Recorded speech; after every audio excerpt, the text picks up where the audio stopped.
IBPS clerk 2022 notification is out. Vacancies की बात करें तो 6000 से ज़्यादा वैकेंसीज हैं इस पर्टिकुलर ईयर के रिक्रूटमेंट में। Student, my name is Anshul Malik and I am currently working as government officer in central secretariat services. और आज की वीडियो में हम डिस्कस करेंगे कि ये अपकमिंग अपॉर्चुनिटी को हम कैसे कैटर करें और IBPS क्लर्क एग्ज़ाम को फर्स्ट अटेम्प्ट में कैसे क्लियर करें। तो आज की वीडियो का जो एजेंडा होने वाला है, हम सबसे पहले एग्ज़ाम समरी को डिस्कस करेंगे, यानी आपकी इंपॉर्टेंट डेट्स कौन सी हैं, आपका ऑनलाइन एग्ज़ाम कब है और आपको क्या चीज़ें ध्यान में रखनी हैं। साथ ही साथ हम एग्ज़ाम पैटर्न को भी डिस्कस करेंगे कि प्रीलिम्स और मेंस का एग्ज़ाम पैटर्न क्या है। Then I will be giving you the complete syllabus जो आपको ध्यान में रखना है। उसके बाद मैं आपको प्रीवियस ईयर एग्ज़ाम एनालिसिस दूंगा कि क्वांट, रीजनिंग, इंग्लिश में कौन कौन से टॉपिक से कितने कितने क्वेश्चंस आए, ताकि आपको पूरा आइडिया हो जाए कि आपको कौन से टॉपिक को पहले प्रिपेयर करना है। और simultaneously I will be giving you the section wise preparation strategy जो आपको बहुत हेल्पफुल होगी in order to prepare for this upcoming opportunity. Also हम एक फ्री ई सेमिनार को कंडक्ट कर रहे हैं स्टूडेंट्स। मैं ऑलरेडी SBI PO और SSC जैसे एग्ज़ाम्स को क्लियर कर चुका हूँ। अगर आप IBPS क्लर्क और अदर बैंकिंग एग्ज़ाम्स को क्लियर करना चाहते हैं तो ये ई सेमिनार 10 जुलाई को होगा रात 8 बजे। तो लिंक डिस्क्रिप्शन बॉक्स में है, आप इसके लिए रजिस्टर कर सकते हैं। स्टार्ट करने से पहले मैं आपको ultimate b banker online course के बारे में बताना चाहूँगा। स्टूडेंट्स, मैं जानता हूँ कि बहुत सारे aspirant, in fact 90% of aspirants bank PO और क्लर्क की तैयारी कर रहे हैं। चाहे वो आपका IBPS PO हो, SBI हो, ECGC हो या फिर कोई भी अदर इंश्योरेंस एग्ज़ाम हो। तो ultimate b banker online course guarantee देता है कि 100% सिलेक्शन आपका करा के रहेगा 2 सालों के अंदर, नहीं तो आपको पूरे पैसे वापस दे दिए जाएंगे। इस पर्टिकुलर कोर्स में स्टूडेंट्स आपको course videos, live classes, practice test, weekly test, पूरी हैंड होल्डिंग के साथ हर एक चीज़ कराई जाएगी। आपके परफॉर्मेंस पैरामीटर को चेक किया जाएगा। डिस्क्रिप्शन बॉक्स में डेमो कोर्स लिंक है, आप उसको ज़रूर विजिट कीजिए।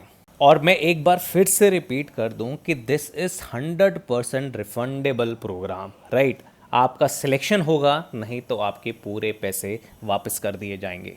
अगर एग्ज़ाम समरी की बात करें तो हमें पता है कि क्लरिकल पोजीशन में 6000 से ज़्यादा वैकेंसीज इस बार रिलीज़ हुई है और 11 बैंक्स इसमें पार्टिसिपेट कर रहे हैं। और इसका जो ऑनलाइन रजिस्ट्रेशन है वो 1 जुलाई से लेकर 21 जुलाई तक है।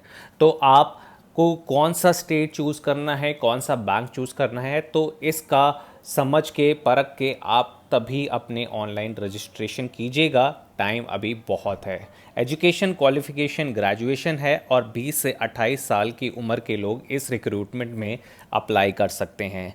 जो आपका प्रीलिम्स एग्ज़ाम है उसकी डेट्स यहाँ पर मेंशन है 28 अगस्त, 3 एंड 4 सितंबर।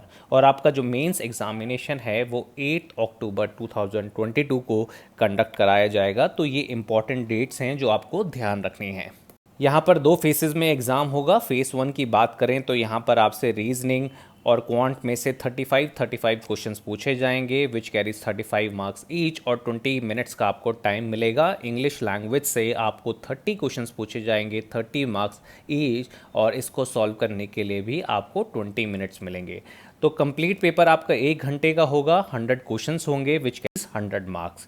और अगर मैं फेज़ 2 की बात करूं तो यहाँ पर आपका रीजनिंग, इंग्लिश और क्वांट तो है ही, साथ में कंप्यूटर एप्टीट्यूड और जनरल एंड फाइनेंशियल अवेयरनेस भी ऐड किया है। तो यहाँ पर आप सेक्शन वाइज वेटेज दे सकते हैं कि हर सेक्शन से कितने क्वेश्चंस आते हैं, कितने मार्क्स के होते हैं। यहाँ पर सेक्शनल टाइमिंग है तो सेक्शनल कट ऑफ भी होगा। यहाँ से टोटल 190 क्वेश्चंस पूछे जाएंगे विच कैरीज 200 मार्क्स, और आपका टोटल 160 मिनट्स का ये पेपर होगा। तो ये एक इम्पॉर्टेंट एस्पेक्ट है। अब आपने देख लिया कि QRE आपका क्वांट, रीजनिंग और इंग्लिश दोनों में, यानी फेज़ 1 और फेज़ 2 में कॉमन है। तो आपको तैयारी इस तरीके से करनी है कि जब आप इन तीनों सब्जेक्ट की तैयारी करें तो फेज़ 1 और फेज़ 2 को साथ प्रिपेयर करते चलें। हम जल्दी से एग्ज़ाम सिलेबस को भी डिस्कस कर लेते हैं क्योंकि बहुत सारे स्टूडेंट डाइवेट हो जाते हैं और डिफरेंट टॉपिक्स को रिवाइज करते रहते हैं जिनकी ज़रूरत नहीं होती। अगर मैं इंग्लिश लैंग्वेज की बात करूं तो मेजॉरिटी फोकस आपका रीडिंग कॉम्प्रिहेंशन और क्लोज टेस्ट में होना चाहिए क्योंकि मेजॉरिटी ऑफ द क्वेश्चन आपके यहीं से पूछे जाएंगे। साथ ही साथ आप ग्रामर्स की प्रैक्टिस करें क्योंकि फिलर्स हो गया, स्पॉटिंग एरर्स हो गया, सेंटेंस इंप्रूवमेंट हो गया या फिल इन द ब्लैंक्स हो गया, यहीं से आपके क्वेश्चंस फ्रेम होंगे।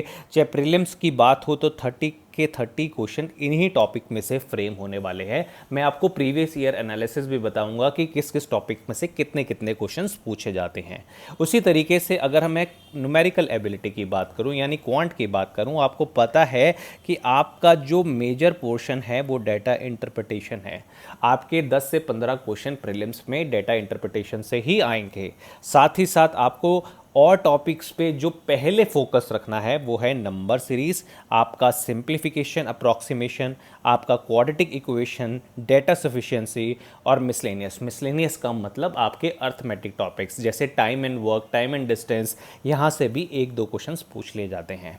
उसी तरीके से रीजनिंग में आपको पता है कि जिस तरीके से क्वांट में डीआई का बहुत इंपॉर्टेंट रोल है, रीजनिंग में पजल्स एंड सिटिंग अरेंजमेंट का उतना ही इंपॉर्टेंट रोल है। चाहे प्रीलिम्स की बात हो, मेंस की बात हो, 50% पेपर आपका पजल्स और सिटिंग अरेंजमेंट में से ही आएगा। इसके बाद जो आपको कॉन्सेप्चुअल टॉपिक पढ़ने हैं वो सिर्फ इतने ही कॉन्सेप्चुअल टॉपिक पढ़ने हैं जैसे इनइक्वालिटी हो गया, सिलॉजिज्म हो गया, coding decoding, blood relation, direction test और ऑर्डर एंड रैंकिंग। स्टूडेंट्स, आप यहाँ पर एक चीज़ और ऐड कर सकते हैं, एनालिटिकल रीजनिंग। आपको पता है एनालिटिकल या फिर लॉजिकल रीजनिंग जैसे स्टेटमेंट अजम्पशन, स्टेटमेंट कंक्लूजन, इनका इंपॉर्टेंस बढ़ता जा रहा है। अगर आप किसी भी कॉम्पिटिटिव एग्जाम्स की बात करो, मेजरली बैंकिंग की बात करो, तो ये चीज़ें आपको टिप्स पे होनी चाहिए क्योंकि यहाँ से भी क्वेश्चंस पूछे जाते हैं। कंप्यूटर का सिलेबस बहुत लिमिटेड है, आपको सिर्फ यही टॉपिक्स करने हैं जैसे history and generation of computers, introduction to computer organization. इसके अंदर सब टॉपिक्स ज़रूर मिलेंगे। आप एक बार प्रीवियस ईयर पेपर देख लेना। आई एग्ज़ाम बी की वेबसाइट पर फ्री मॉक टेस्ट भी अवेलेबल हैं, उनको भी अटेम्प्ट कर लेना क्योंकि इनके सब टॉपिक्स आपको प्रिपेयर करने पड़ेंगे क्योंकि एमसीक्यूज़ की फॉर्म में यही सब टॉपिक्स आपसे पूछे जाएंगे। उसकी तरीके से मैं बात करूं, कंप्यूटर हार्डवेयर और इनपुट आउटपुट डिवाइस से कुछ एमसीक्यूज़ आ सकते हैं। बेसिक ऑफ डीबीएमएस के ऊपर कुछ क्वेश्चंस पूछे जा सकते हैं। ऑपरेटिंग सिस्टम या इंटरनेट से क्वेश्चंस पूछे जा सकते हैं। Computer network and security, MS office की शॉर्टकट कीज पूछे जा सकते हैं। Computer memory, computer software, number system and conversion से क्वेश्चंस पूछे जा सकते हैं। उसी तरीके से जनरल अवेयरनेस का बहुत इंपॉर्टेंट रोल रहने वाला है। आपको पता है कि बैंकिंग एग्ज़ाम में बैंकिंग एंड इंश्योरेंस अवेयरनेस पूछे जाते हैं और आजकल बेसिकली आपकी स्कीम रिलेटेड क्वेश्चंस जैसे गवर्नमेंट स्कीम एंड पॉलिसीज से बहुत क्वेश्चंस आ रहे हैं। करंट अफेयर्स से मेजॉरिटी ऑफ द क्वेश्चंस पूछे जाते हैं। स्टैटिक अवेयरनेस का जो पोर्शन है वो थोड़ा सा कम रहता है, पर इन दोनों से काफ़ी क्वेश्चंस पूछे जा सकते हैं। तो 6 मंथ्स का जो कैप्सूल है करंट अफेयर्स का, जहां आपको गवर्नमेंट स्कीम्स और पॉलिसीज़ भी देखने को मिल जाएंगी, तो वो ज़रूर आप फोकस में रखिए क्योंकि वहीं से मेजॉरिटी ऑफ द क्वेश्चंस पूछे जाते हैं। तो ये पूरा एग्ज़ाम सिलेबस है, आप इसका स्क्रीनशॉट ले लीजिए बिकॉज ये आपकी बहुत हेल्प करने वाला है। अगर मैं रीजनिंग के एग्ज़ाम एनालिसिस की बात करूं जो 2021 में एग्ज़ाम हुआ था, वो आपके सामने है। मैं साथ साथ आपको प्रिपरेशन स्ट्रैटेजी भी दूंगा ताकि एग्ज़ाम एनालिसिस और स्ट्रैटेजी आपके सामने होंगी, तभी आप रीजनिंग को अच्छी तरीके से तैयार कर सकते हैं।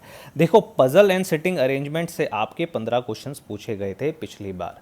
तो आपको डेली हैबिट में क्या करना है, कम से कम आपको 2 से 3 पजल और सिटिंग अरेंजमेंट रोज़ सॉल्व करने हैं, राइट। तो ये एक इम्पॉर्टेंट एस्पेक्ट है। आप देख लो यहाँ पर सिलॉजिज्म और इनइक्वालिटी का जो वेटेज है वो ज़्यादा है in comparison to the other topics. तो कंसेप्चुअल टॉपिक में आपको जो वेटेज देना है वो सिलॉजिज्म और इनइक्वालिटीज़ पे देना है। यहाँ पर आप ईदर और कंडीशन, पॉसिबिलिटीज़ की कंडीशन, सारी कंडीशंस को आप पक्का करके चले क्योंकि वहीं से क्वेश्चंस पूछे जाते हैं। और रिवर्स सिलॉजिज्म पे भी आपको इक्वली फोकस देना है क्योंकि चेंजिंग पैटर्न के हिसाब से इसका इंपॉर्टेंस भी पढ़ चुका है। तो आप दोनों टॉपिक से अगर 100 क्वेश्चंस भी प्रैक्टिस कर लेते हैं तो आपके सारे टाइप्स ऑफ सिलोजिज्म्स और सारे टाइप ऑफ इनइक्वालिटीज़ कवर हो जाएंगे। उसके बाद आपको ब्लड रिलेशन पे फोकस करना है। बहुत इजी चैप्टर है, यहाँ से पजल की फॉर्म में भी आपसे क्वेश्चंस पूछ लिए जाते हैं।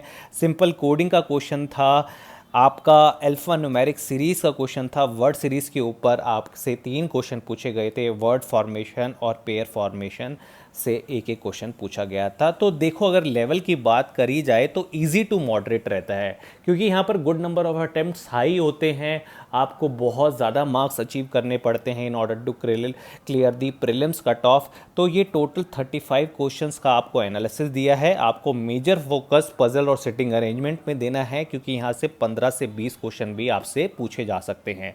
उसी तरीके से अगर मैं क्वांट की बात करूं तो लेवल आपका इजी टू मॉडरेट ही रहेगा अगर मैं क्लर्क की बात करूं, पर आपको समझने की ज़रूरत है, आपको ज़्यादा फोकस यहां पर सिंप्लीफिकेशन और डीआई पे देना है। 2021 की बात करें तो टेबुलर डीआई से 5 क्वेश्चंस पूछे गए थे, तो आप अपने डेली स्केड्यूल में 2 से 3 डीआई ज़रूर ऐड कीजिए, रोज़ प्रैक्टिस कीजिए, टेबुलर कीजिए, पाई चार्ट कीजिए, क्योंकि पता नहीं कौन सा डीआई इस बार आ जाएगा। सिंप्लीफिकेशन का आप देखो कितना ज़्यादा वेटेज है, 12 से 15 क्वेश्चन सिंप्लीफिकेशन के ऊपर आए थे, तो इनकी प्रैक्टिस आपको करनी है। देखो प्रीवियस ईयर एग्जाम एनालिसिस से स्ट्रैटेजी बनाना हमेशा सिंपल होता है, क्योंकि आपको पता है कि कौन सी पिच पर रहकर आपको तैयारी करनी है। उसी तरीके से क्वाड्रेटिक इक्वेशन पे आप ज़्यादा फोकस कीजिएगा, और अर्थमेटिक टॉपिक हो गए जैसे आपके pipes and system, time and work, time and distance, यहाँ से 12 से 13 क्वेश्चंस पूछे गए थे। तो सबसे पहले इन तीनों चीज़ों पे फोकस कीजिएगा, फिर अर्थमेटिक पे फोकस कीजिएगा। ये 35 क्वेश्चन का बाइफर्केशन है, और स्ट्रैटेजी अपनी इसी हिसाब से बनाएं ताकि आपको यही टॉपिक्स रिवाइज करने पड़े। मैं बार बार बता रहा हूँ, अदर एग्जामिनेशन की तरह इसका लेवल इतना हाई नहीं जाता, तो घबराने की बात नहीं है। This is a wonderful opportunity, और 6035 वैकेंसीज कम नहीं होती। उसी तरीके से अगर मैं इंग्लिश की बात करूं तो इंग्लिश का भी जो बाइफर्केशन है वो आपके सामने है। रीडिंग कॉम्प्रिहेंशन और क्लोज टेस्ट से आप देख सकते हैं बहुत ज़्यादा क्वेश्चंस पूछे जाते हैं। तो आप क्या करें, कोई भी न्यूज़पेपर का एक आर्टिकल आप अपनी डेली हैबिट में डालें, क्योंकि वो आपकी हेल्प करेगा इन दोनों टॉपिक में, राइट। इनका वेटेज सबसे ज़्यादा है, तो ये हैबिट आपके होनी चाहिए कि आप एक आर्टिकल रोज़ पढ़ रहे हों। कोई भी नॉन पॉलिटिकल आर्टिकल चलेगा, पर एक आर्टिकल आप ज़रूर पढ़ें। ऐसा कुछ नहीं है कि आपको सिर्फ हिंदू न्यूज़पेपर से ही आर्टिकल पढ़ना है, ऐसा बिल्कुल भी नहीं है। आप कोई भी न्यूज़पेपर से आर्टिकल पढ़ सकते हैं, क्योंकि इसका जो लेवल है वो इजी टू मॉडरेट ही रहता है। उसी तरीके से एरर डिटेक्शन की बात करें तो ग्रामर के कुछ रूल्स हैं, यहाँ पर आपको रिवाइज़ करने पड़ेंगे। 5 क्वेश्चन यहाँ से पूछे गए थे। उसी तरीके से वर्ड यूसेज से 4 से 5 और वर्ड रीअरेंजमेंट में 4 से 5 क्वेश्चन पूछे गए थे। तो ये टोटल 30 क्वेश्चंस का बाइफर्केशन है जो आपको ध्यान रखना है। देखो मेंस एग्ज़ाम में भी टॉपिक्स यही रहते हैं, पर थोड़ा सा लेवल आपका इंक्रीज़ हो जाता है। तो मैं आपसे रिकमेंड करूँगा कि अपनी प्रीलिम्स और मेंस की तैयारी एक साथ करते हुए चलें। कुछ जनरल टिप्स हैं जो आपको ध्यान रखने हैं कि आपको बहुत सारे मॉक टेस्ट पेपर सॉल्व करने हैं, ठीक है। बहुत सारे स्टूडेंट जो सक्सेसफुल स्टूडेंट्स हैं वो हमेशा यही बताते हैं कि वो अपने मॉक टेस्ट की हेल्प से ही अपने एग्ज़ाम को क्लियर कर पाए। उनकी हैबिट होती है कि वो रोज़ मॉक टेस्ट सॉल्व करते हैं, उनको एनालाइज करते हैं, अपनी स्ट्रेंथ और वीकनेस को देखते हैं, फिर अपनी वीक टॉपिक्स पे काम करते हैं। आपको अपने सिलेबस को डिवाइड करना है high scoring and low scoring topics. सबसे पहले जैसे मैंने आपको बताया कि हाई स्कोरिंग टॉपिक्स पे आप फोकस करें, देन आप लो स्कोरिंग टॉपिक्स पे फोकस करें, क्योंकि हमें सबसे पहले उन टॉपिक पे फोकस करना ज़रूरी है जहाँ से ज़्यादा मार्क्स हम अचीव कर सकते हैं, राइट। हमें फोकस करना है स्पीड विद एक्यूरेसी। आपको पता है प्रीलिम्स में आपके पास 1 घंटा है, मेंस की बात करें तो 160 मिनट है, क्वेश्चंस ज़्यादा हैं comparison to the total time, तो आपको स्पीड पे तो फोकस रखना ही है। आपको हर एक सब्जेक्ट को रिवीजन करना है। आप मॉक टेस्ट दे रहे हैं, वहाँ से आप वीक टॉपिक्स आइडेंटिफाई करें, क्योंकि आप जहाँ पर कम परफॉर्म कर रहे हैं उन टॉपिक्स को आप रिवाइज करें। आपको पैनिक नहीं करना है, राइट। बहुत सारे स्टूडेंट्स क्या करते हैं कि एग्ज़ाम की तैयारी तो बहुत अच्छी करते हैं, पर एग्ज़ाम डे यानी डी डे पर फेल हो जाते हैं, तो आपको एग्ज़ाम के दौरान काम रहना है और you have to focus on answering the question. जो आपने पढ़ा है उसी को आपको इम्प्लीमेंट करना है, ठीक है। आपको एक क्वेश्चन पे स्टक नहीं हो जाना है। बहुत सारे स्टूडेंट क्या करते हैं, पज़ल और डीआई में स्ट्रांग होते हैं और वो सोचते हैं कि इनका क्वेश्चन मैं ज़रूर सॉल्व करूँगा, पर एग्ज़ामिनेशन में वो स्टक हो जाते हैं और आगे नहीं बढ़ पाते। आपको ये मालूम होना चाहिए जो क्वेश्चन फर्स्ट पोजीशन पे है या जो लास्ट पोजीशन पे है, इर्रिस्पेक्टिव ऑफ कि किसी भी टॉपिक से है, वो क्वेश्चन एक ही मार्क का है, राइट। तो क्वेश्चन पे स्टक नहीं हो जाना है, उसको हम बाद में सॉल्व कर सकते हैं। आपको अपने टाइम का ट्रैक रखना है क्योंकि ये बहुत इम्पॉर्टेंट और एस्पेक्ट है, और अपनी ट्रिक्स को, सिलेबस को अंडरस्टैंड करके आपको अपनी तैयारी करनी है and then you are good to go. Students, I hope कि आपको ये टिप्स समझ में आए होंगे, आप इन टिप्स को फॉलो करेंगे और अपने IBPS क्लर्क एग्ज़ाम की तैयारी करेंगे। और आपको कोई भी हेल्प चाहिए तो आप कमेंट बॉक्स में लिखकर बता सकते हैं। We are happy to help you. That's from my side and thanks for watching i exam B.